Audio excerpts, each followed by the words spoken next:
നമസ്കാരം സുഹൃത്തുക്കളെ. ഇന്ന് ഞങ്ങളിവിടെ പ്രതിപാദിക്കുന്ന വിഷയം എന്ന് പറയുന്നത് നമ്മുടെ അയൽ രാജ്യമായ ബംഗ്ലാദേശിൽ സംഭവിച്ചുകൊണ്ടിരിക്കുന്ന വിഷയങ്ങളെക്കുറിച്ചാണ് ഞാനും മാത്യു സാറും കൂടി ഇന്ന് ചർച്ച ചെയ്യാൻ പോകുന്നത്. ബംഗ്ലാദേശ് എന്ന് പറഞ്ഞാലും മുൻപ് അതിനെ ഈസ്റ്റേൺ പാകിസ്ഥാൻ എന്ന് പറഞ്ഞിരുന്നു. പിന്നീട് നമ്മുടെ രാജ്യത്തിൻ്റെ തന്നെ ഒരു ഭാഗമായിട്ടാണ് മുൻകാലങ്ങളിൽ തൊട്ട് അതിനെ കണ്ടുവന്നിരുന്നത്. ഇപ്പോൾ പക്ഷെ അതിനൊരു രാജ്യമായിട്ട് ബംഗ്ലാദേശ് എന്നറിയപ്പെടുന്നു. അവിടെ നടക്കുന്ന പ്രശ്നങ്ങൾ, ഷെയ്ഖ് ഹസീന അവിടുന്ന് രാജ്യം വിട്ടു പോയിരിക്കുന്നു, അവിടെ ഒരു രാഷ്ട്രീയ പ്രതിസന്ധി ഉടലെടുത്തിരിക്കുന്നു. അതിനോടൊപ്പം തന്നെ വർഗീയമായിട്ടുള്ള ചില പ്രശ്നങ്ങൾ അവിടെ ഉരുതിരിയുന്നു. ന്യൂനപക്ഷങ്ങൾ, പ്രത്യേകിച്ച് ഹൈന്ദവ ആരാധനാലയങ്ങൾ, ഹൈന്ദവ സഹോദരങ്ങളെ പീഡിപ്പിക്കുന്നു. എന്താണ് ഇതിൻ്റെ പിന്നിലുള്ള ഒരു പ്രശ്നം? ഇപ്പം നമുക്ക് ബംഗ്ലാദേശിനെ പറ്റി പറഞ്ഞു കഴിഞ്ഞു.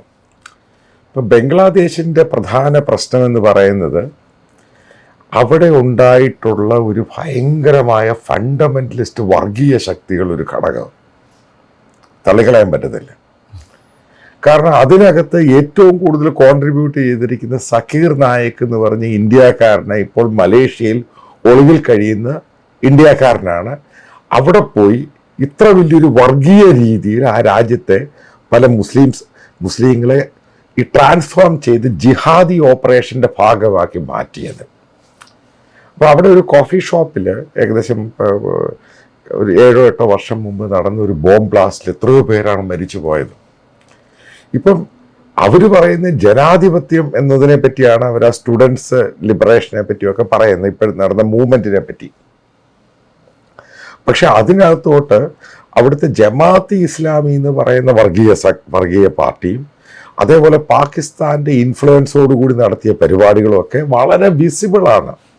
അല്ലെങ്കിൽ നിങ്ങൾ ആലോചിച്ച് നോക്ക്, എന്തിനാണ് ഇവർ ഇന്ത്യക്കാരായിട്ടുള്ള ബംഗാളികളെ അവരുടെ അമ്പലങ്ങൾ അറ്റാക്ക് ചെയ്യുന്നു, അവിടെ ഒരു ബംഗാളിയായ ഒരു അധ്യാപകനെ കൊല്ലുന്നു, അതായത് റയറ്റായിട്ട് അവിടെയുള്ള ഹിന്ദുക്കളുടെ മേളിൽ കയറുവാണ്. അപ്പം ഈ ഒരു സന്ദർഭത്തിൽ നമ്മൾ മനസ്സിലാക്കേണ്ട ഒരു പ്രധാനപ്പെട്ട ഘടകം എന്ന് പറയുന്നത്, ഇപ്പം ഇന്ത്യയിൽ മോദി ഭരിക്കുമ്പോൾ ഇതേപോലെയുള്ള ഹിന്ദുക്കളെ ഈ ബംഗ്ലാദേശിൽ അറ്റാക്ക് ചെയ്യുമ്പോൾ ഇന്ത്യ ചെയ്യേണ്ട ഒരു മാതൃകാപരമായ പരിപാടിയുണ്ട്. അതായത് നമ്മൾ സിറ്റിസൺ അമെൻമെൻറ്റ് ആക്റ്റുമായിട്ട് ബന്ധപ്പെട്ട് തന്നെ അങ്ങ് പറയാം, അവിടെയുള്ള ഹിന്ദു സഹോദരന്മാർക്ക് അവിടെ കഴിയാൻ ബുദ്ധിമുട്ടാണെങ്കിൽ അവരോട് ഇന്ത്യയിലോട്ട് വരാൻ പറയുക. ഇതാണ് കാരണം ഹിന്ദുക്കൾക്ക് ലോകത്ത് പോകാൻ ഒരേ ഒരു രാജ്യമെന്ന് പറയുന്നത് ഇന്ത്യ മാത്രമാണ്. വേറൊറ്റ രാജ്യത്ത് ഹിന്ദുക്കൾക്ക് പോകാൻ പറ്റത്തില്ല. ഈ പറയുന്ന പോലെ ഇങ്ങനെ പാലായനം ചെയ്ത് ഏത് രാജ്യത്ത് പോകും? നമ്മൾ താരതമ്യേന സമാധാന പ്രിയരാണ് ഹൈന്ദവ സഹോദരങ്ങൾ. അവർ അവിടെ ഇവിടെയും എന്തെങ്കിലും അല്ലറച്ചില്ലറ എന്തെങ്കിലും ഒരു ചെറിയ പ്രശ്നം എവിടെയെങ്കിലും ഉണ്ട് എന്നല്ലാതെ അവരങ്ങനെ സംഘടിച്ചൊരു അക്രമോ ഇതോ ചെയ്യുന്നു ഇന്ത്യയിൽ അവിടെ ഇവിടെയും അതിനെ നിഷേധിക്കുകയല്ല. പക്ഷെ ഇത്രയും സമാധാനപ്രിയ, അതിനോട് ഞാൻ വിയോജിക്കുകയാണ്. ഇന്ത്യയിൽ തന്നെ ഇവരുടെ തോളെ കയറാൻ പോയപ്പോഴാണ് പ്രശ്നം ഉണ്ടായത്. അത് ആദ്യം മനസ്സിലാക്കുക. ഞാൻ ഇന്ത്യ ശരിക്കും നോക്കിക്കാണുന്നയാൾ, ഡൽഹി ജേർണലിസം ചെയ്യുന്നയാൾ, നാഷണൽ ജേർണലിസം ഇത്രയും 10-30 വർഷം ചെയ്തതാണ്. ഞാൻ ഇതിൻ്റെ അകത്ത് അനലൈസ് ചെയ്ത് പറയാം. ഹിന്ദുക്കളെ അങ്ങോട്ട് കയറി തല ചൊറിയാൻ പോയപ്പോഴാണ് അവൻ കയറി ചൊറിഞ്ഞത്. ഗുജറാത്ത് കലാപമാണെങ്കിൽ ഇന്ത്യയിൽ ഏത് കലാപം എടുത്തു കഴിഞ്ഞാലും ആദ്യം ചൊറിയാൻ പോയേക്കുന്ന ഈ കൂട്ടർ തന്നെയാണ്, ഈ പറയുന്ന സമാധാന മതത്തിൻ്റെ വിശ്വാസികൾ തന്നെയാണ് ആദ്യം കയറി ചൊറിയാൻ പോയേക്കുന്നത്. അതിനുശേഷമാണ് അവർ റിട്ടാലിയേഷൻ ഉണ്ടായേക്കുന്നത്. ഇപ്പം ബ്രിട്ടനിലെ കാര്യം എടുക്കാം, അവിടുത്തെ സായിപ്പ് കയറി അടിക്കാം? അല്ല, ഒരിക്കലുമല്ല. അവിടെ ഈ പറയുന്ന സമാധാന മതക്കാരാണ് കയറി ചൊറിയാൻ പോയത്, അപ്പോഴാണ് കയറി അടി കിട്ടിയത്. ഇപ്പം ആ 3 കുട്ടികളെ കൊന്നതിൻ്റെ ഇഷ്യൂവിനേക്കാൾ ഉപരിയായിട്ട് പല ഇഷ്യൂസുമായിട്ട് കേന്ദ്രീകരിച്ച് അവസാനം അവർക്കൊരു ചാൻസ് കിട്ടിയപ്പോൾ കയറി അറ്റാക്ക് ചെയ്തു. ഇപ്പം ഇവിടെ ഉണ്ടായേക്കുന്നത്, ബംഗ്ലാദേശിലുണ്ടായേക്കുന്നത് ബേസിക്കലി മനസ്സിലാക്കേണ്ട ഒരു പോയിന്റ് ഉണ്ട്.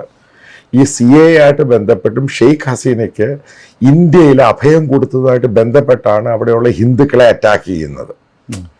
അപ്പം ഇവിടെ മനസ്സിലാക്കേണ്ടത്, മമതാ ബാനർജി എന്ന് പറയുന്ന വെസ്റ്റ് ബംഗാളിൻ്റെ ചീഫ് മിനിസ്റ്റർ, അവരുടെ നടപടി എന്താണ്? ഇതാണ് അതിൻ്റെ കാരണം. അതിൻ്റെ ബോർഡറിൽ കിടക്കുവാണ് ഈ സംഭവം. പിന്നെ അതോടൊപ്പം നമ്മൾ കൂട്ടി വായിക്കേണ്ട മറ്റൊരു വിഷയം എന്ന് പറയുന്നത് കുടിയേറ്റം. രോഹിംഗ്യ മുസ്ലിമുകളെ നല്ലപോലെ ഒരു കാലഘട്ടത്തിൽ നമ്മളുടെ ഇവിടെ പ്രശ്നങ്ങൾ ഉണ്ടായിരുന്ന സമയത്ത് അവര് ഇങ്ങോട്ട് കുടിയേറിയിരുന്നു, ഇന്ത്യ മഹാരാജ്യത്തേക്ക് കുടിയേറി, അവരെ നല്ലപോലെ സ്വീകരിച്ചു. ഇപ്പോഴും വരുന്നുണ്ട്, നമ്മുടെ കേരളം പോലെയുള്ള സംസ്ഥാനത്ത് വരെ എത്തുന്നുണ്ട് അവര്, ആ ഒരു ബംഗ്ലാദേശിൽ നിന്നുള്ളവര്. അവരോടൊന്നും ഈ നമ്മുടെ ഭൂരിപക്ഷ സമുദായമായ ഹൈന്ദവര് സഹോദരങ്ങള് അവരെയൊന്നും അങ്ങനെ ആക്രമിക്കുന്നതായിട്ടൊന്നുമില്ല. അല്ലല്ല, വിക്ടറിന് വേറെ കാര്യം, അവരുടെ കാര്യം, രോഹിംഗ്യ കാര്യം അവിടെ നിൽക്കട്ടെ. ഈ ഇപ്പോൾ കേരളത്തിൽ തന്നെയാണെങ്കിൽ, ഇന്ത്യയിൽ തന്നെയാണെങ്കിൽ, ഇന്ത്യ ഗവൺമെന്റിന്റെ അംഗീകാരത്തോടു കൂടി, ഇല്ലീഗലിയാണ് പക്ഷെ മൗന സമ്മതത്തോടു കൂടി എത്ര ശതമാനം നമ്മുടെ ലേബറായിട്ട് വർക്ക് ചെയ്യുന്ന കേരളത്തിൽ ഉൾപ്പെടെ ഈ ബംഗ്ലാദേശികളുണ്ട്? നമ്മളവരെ അറ്റാക്ക് ചെയ്തിട്ടുണ്ടോ? ഇവരെല്ലാം മുസ്ലിംസ് ആണ്. നമ്മൾ വിളിക്കുന്നത് അതിഥി തൊഴിലാളി.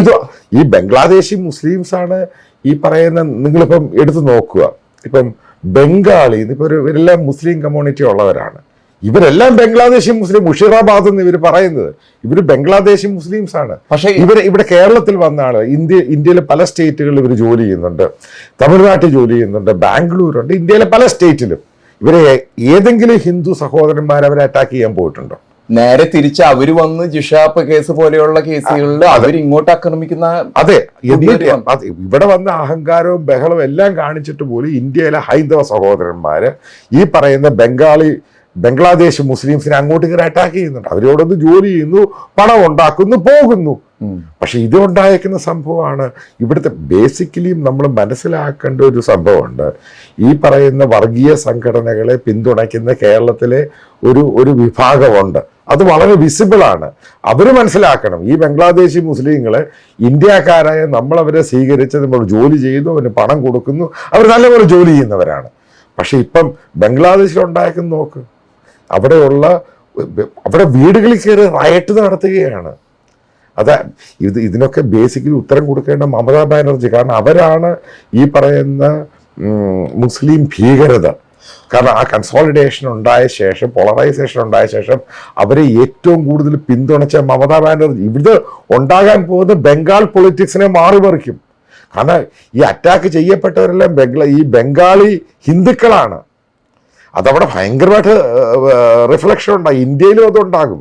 കാരണം ബംഗ്ലാദേശ് എന്ന് പറയുന്നത് ഇന്ത്യയുടെ സൗഹൃദ രാജ്യമാണ്. ടീ സ്റ്റാർ പറയുന്ന നമ്മളവർക്ക് വെള്ളം കൊടുക്കുന്നുണ്ട്, ജലം കൊടുക്കുന്നുണ്ട്. ഇന്ത്യ അവർക്ക് ക്രൂഡ് ഓയിൽ സപ്ലൈ ചെയ്യുന്നുണ്ട്. ഇപ്പം ഈ ആസാമിലുള്ള ക്രൂഡ് ഓയിലിൻ്റെ ലൈൻ തന്നെ നമ്മളാണത് ഉണ്ടാക്കി കൊടുത്തേക്കുന്നത്. കാരണം അപ്പം അവരുടെ ഇന്ത്യയുമായിട്ട് ചില ഡിസ്ട്രിക്ട്, ഒരു 14 ഡിസ്ട്രിക്റ്റിൽ അവിടുന്ന് ഢാക്കയിൽ നിന്ന് ക്രൂഡ് ഓയിൽ കൊണ്ടുവരാൻ വളരെ ബുദ്ധിമുട്ടാണ്. അതുപോലെ സപ്ലൈ നമ്മളാണ് കൊടുക്കുക. ഈ ബംഗ്ലാദേശ് എന്ന് പറഞ്ഞ രാജ്യം സസ്റ്റെയിൻ ചെയ്യുന്ന ഇന്ത്യ എന്ന് പറഞ്ഞ രാജ്യം ഉള്ളത് കൊണ്ട് മാത്രമാണ് അവൻ്റെ എക്കോണമി പോലും ഇത്രയും മുന്നോട്ട് പോയത്. കാരണം ബംഗ്ലാദേശ് അവർക്ക് ജോലി ഇന്ത്യയിൽ കൊടുക്കുന്നുണ്ട്, ലേബേഴ്സായിട്ട് പല രീതിയിലുണ്ടാകും. അപ്പം അവരെ അങ്ങനെയുള്ള രാജ്യത്തിലെ ഹിന്ദു സഹോദരന്മാരെ അവിടെ കയറി അറ്റാക്ക് ചെയ്യുന്നു. അതായത് ഞാൻ ഢാക്കയിൽ പോയിട്ടുണ്ട്. അവിടെ ഈ പറയുന്ന മുസ്ലിങ്ങൾ ഹിന്ദുക്കളും വളരെ സുഹൃത്തായിട്ടാണ് കഴിയുന്നത്. അവിടെ ഹിന്ദുക്കളെ മൈനോറിറ്റിയാണ്. അപ്പോൾ ഇപ്പോഴാണ് ഏറ്റവും കൂടുതൽ പ്രസക്തി ഉണ്ടാകുന്ന CAA. അതായത് ഹിന്ദുക്കളായ ജനങ്ങൾക്ക് അവിടുന്ന് വരുന്നവർക്ക് ഇവിടെ പൗരത്വം കൊടുക്കണം. അത് മാൻഡേറ്ററിയാണ്. ഈ പറയുന്ന പോലെ സിമ്പിളായിട്ട് കാണേണ്ട ആവശ്യമൊന്നുമില്ല. അതിന് സുപ്രീം കോർട്ടാണെങ്കിലും മറ്റു കോർട്ടിലും ഇന്ത്യയുടെ പല ഭരണഘടനയുടെ പ്രശ്നമുണ്ട്, അത് മാറ്റി എഴുതണം. അതാണ് ഇവിടുത്തെ ഈ ബംഗ്ലാദേശ് ഇഷ്യൂ ആയിട്ട്. കാരണം ഇവിടെ ഹിന്ദുക്കളെ അറ്റാക്ക് ചെയ്യുമ്പോൾ ഇവിടെ ഗവൺമെൻറ് ഓഫ് ഇന്ത്യ അതനുസരിച്ച് നല്ല രീതിയിൽ അത് പോസിറ്റീവായിട്ട് കാര്യങ്ങൾ കണ്ടിട്ട് അവിടെയുള്ള ഹിന്ദുക്കളെ അനാഥരാക്കരുത്. അതാണ് എനിക്ക് ഈ അവസരത്തിൽ ഇതിനെപ്പറ്റി പറയുവാനുള്ളത്. അപ്പോൾ താങ്കളുടെ അഭിപ്രായത്തിൽ മോദി തന്നെ എന്തെങ്കിലും ഒരു പ്രതിവിധി അവിടെയുള്ള ഹിന്ദുക്കളെ സംരക്ഷിക്കുന്നതിന് വേണ്ടി ചെയ്യേണ്ടി വരും? അതല്ലെങ്കിൽ ഇത് സംഘടിതമായിട്ട് താങ്കൾ നേരത്തെ പ്രതിപാദിച്ച പോലെ പാകിസ്ഥാന്റെ കാര്യങ്ങളിൽ സംഘടിതമായിട്ട് ചെയ്യുന്ന ഒരു പ്രവൃത്തിയായിട്ട് താങ്കൾ? പാകിസ്ഥാന്റെ എന്ത് കാര്യം ഇതുമായിട്ട് ബന്ധപ്പെട്ട ചില ലീഡേഴ്സ് കാണും ബംഗ്ലാദേശിലുണ്ട്. ഇന്ത്യക്കെതിരായിട്ട് പറയുകയും ഗവൺമെന്റിനെ, കാരണം ഇന്ത്യ വല്ലാതെ മോശപ്പെടുത്തുകയും ചെയ്യുന്നു. കാരണം ഒരു തീവ്രവാദ ലൈനിലെടുക്കുന്ന ഒരു അവിടെ മുസ്ലിം ലീഡേഴ്സ് ഉണ്ട്. ഈ പാകിസ്ഥാനിലെ ഈ തിരിച്ച് പല ആൾക്കാരെയും കൊല്ലപ്പെടുന്നുണ്ട് തീവ്രവാദം. അതേ രീതിയിലുള്ള ഓപ്പറേഷൻ ഇന്ത്യയും ബംഗ്ലാദേശിൽ എടുക്കേണ്ട ആവശ്യമുണ്ട്. കാരണം ഇതേപോലുള്ള തീവ്രവാദികൾ ഉണ്ടാകുമ്പോൾ ഏറ്റവും കൂടുതൽ ഭീഷണി ഉണ്ടാകുന്നത് ഇന്ത്യക്ക്. ചെറിയ ഭീഷണിയല്ല ഉണ്ടാകുന്നത്. കാരണം ഇന്ത്യയുടെ ബംഗാളിൻ്റെയും ആ ബെൽറ്റ് എടുത്ത് നോക്ക്. അതായത് നോർത്ത് ബംഗാൾ, ഈ സിലിഗുഡി ആ ഭാഗവും മുഷീറാബാദ് ആ ഭാഗം, കാരണം ഇതിന്റെ ബോർഡറിൽ കിടക്കുകയാണ്. ഇപ്പൊ കൽക്കട്ടയിൽ നിന്ന് 134 കിലോമീറ്റർ പോയി കഴിഞ്ഞാൽ ബംഗ്ലാദേശിന്റെ ബോർഡർ. അപ്പൊ ഇത് ബേസിക്കലി അത് ഇന്ത്യക്കാരനെ ബാധിക്കുന്ന രീതിയിലോട്ടാണ് കാര്യങ്ങൾ പോകുന്നത്. അതായത് ഇന്ത്യയിലുള്ള ഓരോ ഇൻഡിവിജ്വൽസിനും ബംഗ്ലാദേശിന്റെ പ്രശ്നം ഉണ്ടാകാൻ അത് റിഫ്ലക്ട് ചെയ്യാൻ സാധ്യതയുണ്ട്. കാരണം എന്തിനാ അവർ അമ്പലം കത്തിക്കുന്നത്? അത് ചോദ്യം. എന്തിനാ അമ്പലം കത്തിക്കുക? എന്തിനാ അവിടെ സ്കൂൾ അധ്യാപകനെ വെടിവെച്ച് കൊല്ലുന്നത്? എന്തിനാ അവിടെ വീടുകൾ റാൻസാക്ക് ചെയ്യുന്നു, കൂട്ടത്തോട് വീടുകൾ കൊള്ളയടിക്കുന്നു? ഇവിടെ ഗവൺമെന്റ് ഓഫ് ഇന്ത്യ മൗനമായിട്ടിരിക്കാതെ ശക്തമായ രീതിയിൽ ഇടപെടണം. അതായത് ആ ഗവൺമെന്റ് അവർ കാരണം ഇന്ത്യ എന്ന് പറഞ്ഞ രാജ്യമാണ് ബംഗ്ലാദേശിന് സ്വാതന്ത്ര്യം ഉണ്ടാക്കി കൊടുത്തത്. ആ രാജ്യത്തായി ഇപ്പോഴാ സഹോദരന്മാരെ ഹിന്ദുക്കളെ അറ്റാക്ക് ചെയ്യുമ്പോൾ ഇന്ത്യ മൗനമായിട്ടിരിക്കുകയല്ല ചെയ്യുക. India has to respond positively. കാരണം ഇത് ചെറിയ സംഭവമൊന്നുമല്ല. കാരണം ഞാൻ എൻ്റെ റിപ്പോർട്ട് എടുത്ത് വായിച്ചു നോക്കി, അവിടെയുള്ള ഹിന്ദുക്കളെ അടിച്ച് നശിപ്പിക്കുക. ഈ ഒരു വിഷയം മനുഷ്യാവകാശ കമ്മീഷനിൽ മനുഷ്യാവകാശം മണ്ണാങ്കാട്ട് ഇസ് നത്തിങ്. ഇത് ചുമ്മാ ആൾക്കാർ പറയുന്നത് ഈ ഇന്റർനാഷണൽ കോടതി, യുണൈറ്റഡ്, ഇതൊക്കെ എന്ത് പ്രസക്തിയോ? പക്ഷേ രാജ്യത്തെ ന്യൂനപക്ഷങ്ങളെ ആക്രമിക്കുക എന്ന് പറഞ്ഞാല് അതിനെതിരെ അന്താരാഷ്ട്ര തലത്തിൽ ഒരു ശ്രദ്ധ കൊണ്ടുവരേണ്ടത്. ഇതൊക്കെ അന്താരാഷ്ട്ര കോടതി എന്നൊക്കെ അതിന്റെ ഒക്കെ എന്ത് വിലയാ ഉള്ളത്? ആലോചിച്ച് നോക്ക്. അവര് ഇപ്പൊ നിയമം ഇത് കൊണ്ടുവന്ന് ഇത് ചുമ്മാന്ന് പറയുന്ന ഒരു യുണൈറ്റഡ് നേഷൻ ദുരന്ത നിവാരണം മണ്ണാങ്കട്ടയാ. അവരെ കൊണ്ട് ഒരു പുല്ലും പറ്റത്തില്ല. ഇതൊക്കെ ചുമ്മാതെ പറയുന്ന പേരുകളും ഒക്കെയാണ് ഒരു ഇതായിട്ട്. ഇവർ അത്രമാത്രം പ്രാവർത്തികമായിട്ട് ഇന്ന് ലോകത്ത് കറണ്ടായിട്ട് കഴിഞ്ഞ 2 വർഷം കൊണ്ട് ലോകത്ത് നടന്ന പലതും യുണൈറ്റഡ് നേഷനെ കൊണ്ട് എന്ത് കുന്തമാണ് നടന്നേക്കുന്നത്? എൻ്റെ ചോദ്യം, എന്ത് കുന്തമാണ്? ഇപ്പം ലോകത്ത് ഏറ്റവും കൂടുതൽ ടെററിസം യുണൈറ്റഡ് നേഷൻ എന്ത് കുന്തമാണ് ചെയ്യാൻ പറ്റിയത്? ഇത് ചുമ്മാതെ ഒരു സംഘടനയാണ്. അവരെ കൊണ്ട് ബേസിക്കലി ഇത് ടീത്ത്ലെസ് ആയിട്ട്, കാരണം കടിക്കാൻ അറിയേയില്ല, മറ്റുള്ളവരെ കൊണ്ട് ചെയ്യിപ്പിക്കാൻ ചെയ്യാത്തൊരു ഓർഗനൈസേഷൻ എന്ന് മാത്രമേ ഉള്ളൂ. ഇതിനകത്ത് വ്യക്തമായിട്ട് ഇന്ത്യ സമ്മർദ്ദം ചെലുത്തണം. അതേപോലെ ഇന്ത്യ അമേരിക്കയുമായിട്ട് ഈ കാര്യങ്ങൾ സംസാരിക്കണം. ഇന്ത്യയിലെ ഹിന്ദുക്കളുടെ പ്രശ്നം, ബംഗ്ലാദേശിലെ ഹിന്ദുക്കളുടെ പ്രശ്നം, അവർക്ക് അഭയം കൊടുക്കുവാനും അവരെ സിറ്റിസൺഷിപ്പ് ആക്കുവാൻ വേണ്ടി. ഇനി ഒരു കാര്യം പറയാം, നേരത്തെ CAA വന്നപ്പോൾ അമേരിക്കയും ബ്രിട്ടനും മറ്റു പല രാജ്യങ്ങളും അതിനെ എതിർത്തിരുന്നു. ഇന്ന് അവർക്കൊന്നും പറയാനില്ല. ഇത്രയും ഹിന്ദുക്കളെ അറ്റാക്ക് ചെയ്തിട്ട് ലോകത്തിലെ ഏതെങ്കിലും ഒരു മുസ്ലിം സംഘടന അതിനെ ഡിനൗൺസ് ചെയ്തോ?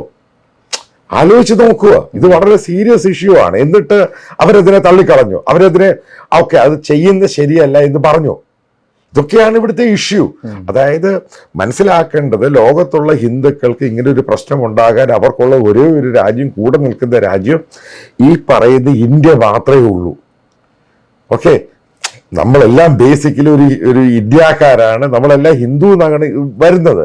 അതിൻ്റെ ഒരു ഗുണമാണ് നമുക്കുള്ളത്. അതുകൊണ്ടാണ് നമ്മൾ ലോകത്ത് അവിടെ പോയി കഴിഞ്ഞാൽ ലോകത്ത് എല്ലാവരും ടോളറൻസിലും ആ രീതി നമ്മൾ പോകുന്നത്. പക്ഷേ ബംഗ്ലാദേശ് ഇപ്പം കാണിക്കുന്ന കണ്ടില്ലേ, ഈ രാജ്യത്തിനാണ് ഏറ്റവും കൂടുതൽ സന്തോഷ ശീർഷകത്തിലും ഈ സാമ്പത്തിക ഇതിലൊക്കെ എത്ര പേരാ ഒരു വീഡിയോയും പലതൊക്കെ പറഞ്ഞ യുണൈറ്റഡ് നേഷൻ്റെ ആ രാജ്യത്ത് കാണുന്ന അരാജകത്വം ഞെട്ടിപ്പിക്കുന്നതല്ലയോ? അപ്പൊ താങ്കളുടെ അഭിപ്രായത്തില് കുറച്ച് വർഷങ്ങൾക്ക് മുമ്പ് ഇന്ത്യ സർക്കാരിന്റെ ഹോം മിനിസ്ട്രി, ആഭ്യന്തര വകുപ്പ് കൊണ്ടുവന്ന CAA നിയമം അന്ന് അതിനെപ്പറ്റി വിമർശിച്ചവർക്ക് ഒരു ഉത്തരമാണ് എന്തുകൊണ്ട് അത് ചെയ്യേണ്ടി വന്നു എന്ന്. അന്ന് ഇന്നും എനിക്ക് ഓർമ്മയുണ്ട്, അന്ന് ആ പാർലമെന്റിൽ ഡിബേറ്റ് നടക്കുമ്പോൾ അമിത്ഷാ അതുമായിട്ട് ബന്ധപ്പെട്ട് പറഞ്ഞു, ലോകത്തിലെ ഹിന്ദുക്കൾക്ക് പോകാനുള്ള ഒരേ ഒരു രാജ്യം എന്ന് പറയുന്നത് ഇന്ത്യ. അപ്പൊ അദ്ദേഹം അവിടെ വെച്ച് പറഞ്ഞ ഈ ലോകത്തുള്ള ഹിന്ദുക്കൾക്ക് ഇന്ത്യ എന്ന് പറഞ്ഞ രാജ്യത്ത് അവർക്ക് വരാം. ഇതിനകത്ത് ഹിന്ദുക്കൾ മാത്രമല്ല, CAA ക്രിസ്ത്യൻസ് ഉണ്ട്, സിഖുകാരുണ്ട്, ജൈന മതമുണ്ട്, ഈ പറയുന്ന പാഴ്സികളുണ്ട്, ഇവരൊക്കെ ഉണ്ട്. അപ്പം ബേസിക്കലി അതിൻ്റെ അകത്ത് നമ്മൾ മനസ്സിലാക്കേണ്ട ഈ മുസ്ലിങ്ങൾക്ക് പോകാൻ രാഷ്ട്രമുണ്ട്, ഇഷ്ടംപോലെ രാജ്യങ്ങളുണ്ട്. പക്ഷെ ഹിന്ദുക്കളവിടെ പോവും. ഇതാണ് ചോദ്യം. ഇപ്പം ഞാനും ഇപ്പൊ ക്രിസ്ത്യൻ പേരാണെങ്കിലും ബേസിക്കലി നമ്മുടെ ഒറിജിനേഷൻ എന്ന് പറയുന്നത് ഹിന്ദുവാ. ബേസിക്കലി ഞാൻ അവിടെ പോകും, അല്ലെങ്കിൽ വിക്ടർ അവിടെ പോകും. നമുക്ക് പോകാനുള്ള രാജ്യം ഇന്ത്യ മാത്രമേ ഉള്ളൂ. അതുകൊണ്ട് ബേസിക്കായിട്ട് ഈ പറയുന്ന ഇന്ത്യ ഗവൺമെന്റ് ഓഫ് ഇന്ത്യ നിശബ്ദമായിട്ട് ഇരിക്കരുത്, ഇതിനകത്ത് ഇടപെടണം. അതേപോലെ മമതാ ബാനർജി ഇതുമായിട്ട് പ്രോ ആക്റ്റീവ്, അല്ലെങ്കിൽ ആ ഗവൺമെന്റിനെതിരെ ആക്ഷൻ എടുക്കാൻ മോദി ഗവൺമെന്റ് തയ്യാറാകണം. ഇതെല്ലാം ഇതിനകത്തൊരു ഒരു ജിയോ പൊളിറ്റിക്സും എല്ലാം ഉണ്ട്. അപ്പൊ ഇതുമായിട്ട് ബന്ധപ്പെട്ടാണ് എനിക്ക് പറയാനുള്ള ബേസിക്കലി ഇന്ത്യ ഇത് നിശബ്ദമായിട്ട് നോക്കിയിരിക്കാൻ പാടില്ല. കാരണം ഇത്രയും മാത്രം അറ്റാക്ക് ഉണ്ടായി കഴിയുമ്പോൾ എന്ത് ചെയ്യാൻ പറ്റും? അങ്ങനെ അതല്ല, അത് അന്തർദേശീയ തലത്തിൽ. കാരണം അവിടെ ഗവൺമെന്റ് ഇല്ല, പട്ടാളത്തിന്റെ രീതിയിലോട്ട് ഭരണം പോവുകയാണ്. ആ രാജ്യം അരാജകത്വത്തിന്റെ രീതിയിലോട്ട് മൂവ് ചെയ്യുകയാണ്. ഈ സമയത്ത് ഗവൺമെന്റ് ഓഫ് ഇന്ത്യ ഏതൊക്കെ തലത്തിൽ ഇടപെട്ട് പ്രശ്നങ്ങൾ പരിഹരിക്കാൻ സാധിക്കുകയാണെങ്കിൽ അത് ഉണ്ടാക്കിയെടുക്കണം എന്നാണ് ഈ വീഡിയോയിൽ പറയുവാനുള്ളത്.